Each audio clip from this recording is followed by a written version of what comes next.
好来，乡亲啊，今仔日是农历的7月初7，七夕的情人节，有袂少人会拜这个月老来求姻缘。也毋过来看这件，真正是误会大咯。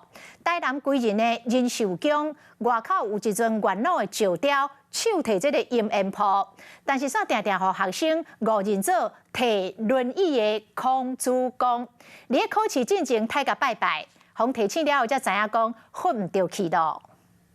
旧历7月初7情人节，想要求月老斗看红线。台南归仁仁寿宫后挂一身月老石雕，有真侪学生拢来祭拜，不过求的算是姻缘。很多学生都把它当成那个孔子在拜。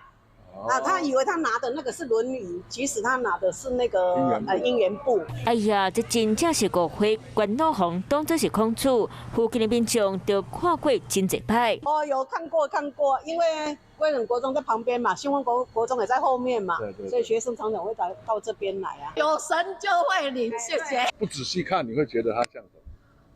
可能孔子吧。今朝来看这两身到底是差伫倒？月老一支手提是替善男信女点鸳鸯谱的姻缘谱啊，一支手是提拐啊挂红线，啊那孔子是两支手掌贴做伙。因为时阵吼，人拢心痛讲大嘛吼，但拢我都顾较少少，我都顾姻缘，我都顾囡仔读册。是想要看姻缘，或者是求读册来看详细。头前拜神明是倒一身，那么孔子的业务量恐惊得伤过头济。啊，若假使想要互家己有人缘，拜月老都撇步。来求的时候，见着顺便摸一个。 招桃花。台南的保西大天府今年除了准备红线和烟粉，嘛开放予信徒来望这支月老伫咧吐的大奇怪啊！